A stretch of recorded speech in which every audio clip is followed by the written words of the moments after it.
昌平沙河水库呢是北京近郊较大的水库，因为距离北京城近，去钓鱼、观鸟、露营的人呢挺多。但是因为不是景区啊，限制呢也比较多，在哪里能钓鱼、观鸟、露营呢？我都看到了。本期呢就给您说说。先给您介绍一下沙河水库周边的前世今生。沙河水库所处的位置呢是南沙河和北沙河的交汇处，汇合的水呢流向了温榆河，历史上呢也是三河交汇处。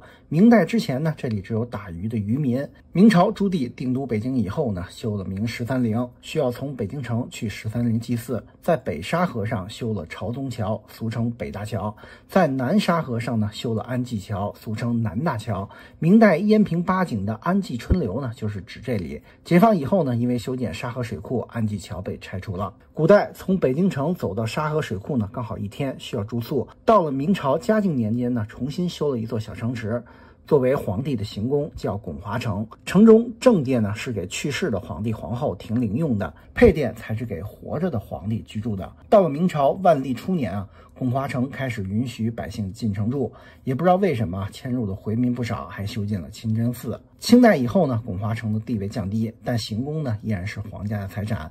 到了民国1932年，行宫被拆除。解放以后呢，拱华城呢逐步破落。倒是因为距离北京城比较近啊，拍摄了几部电影，比如《春桃》《红河激流》，最有名的要数《小兵张嘎》。电影中胖翻译官吃瓜的戏呢，就是在拱华城西门微末门外拍摄的。嘎子缴获手枪的那段呢，是在北沙河拍摄的。不过在文革期间啊，嘎子扮演者安吉斯呢，率领造反派小将们，把小兵张嘎剧组里的导演崔维呢扒光了衣服，用皮带抽，把罗金宝扮演者张莹、区队长的扮演者于少康、卫生员的扮演者袁其利呢，都揪出来批斗，打得很惨。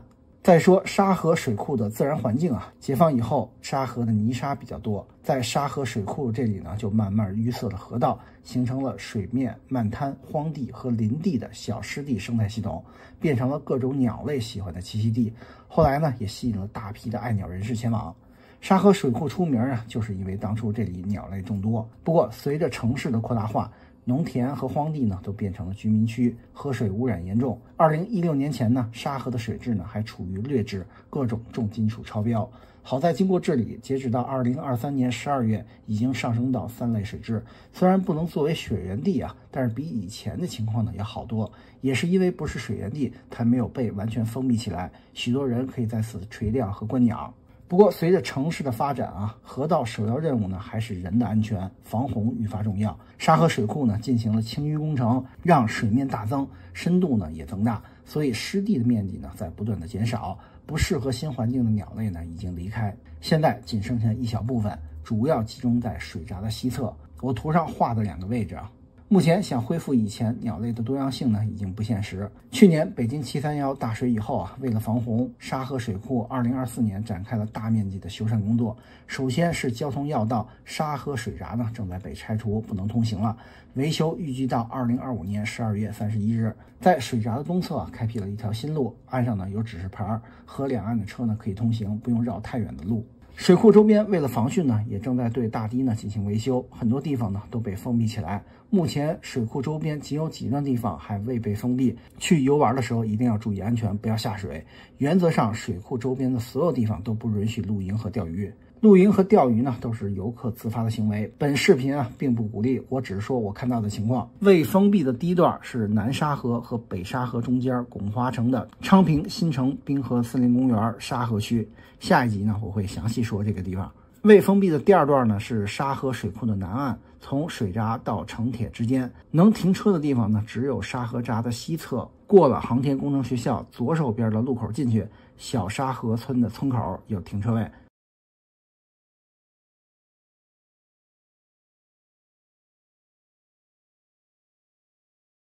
这段区域呢，可以在水库边游玩。水闸的西侧呢，有许多钓鱼的人，观鸟的人啊少一些，毕竟春秋的鸟才会多一些。周边的空地呢都是树林，周末来这里扎帐篷的人啊比较少，所以这里呢还算干净，没有那么多垃圾。水库中的岛呢是上表的，完全封闭的。未封闭的第3段呢是沙河水库的北岸，从临湖家园小区的西侧到沙河水闸之间的河堤路。路边呢很多地方都不能停车，只有各条路的路口旁边的空地能够停车。在王鱼路的路口呢，空地稍微大些，能停不少车。钓鱼的人好像把车基本上都停在这儿。河堤路上呢会有警察巡查，所以一定不要占河堤路。北岸河边的空地呢挺凉快的，到这里的人呢主要以钓鱼为主。未封闭的第4段呢是水闸的东侧，地图上呢叫沙河闸公园。公园旁边的河堤路呢有停车位，是水库周边难得有停车位的区域，所以这片区域啊周末节假日来的人最多。公园靠近水闸，有湿地、树林、河滩，平时钓鱼的人多，周末露营的人多。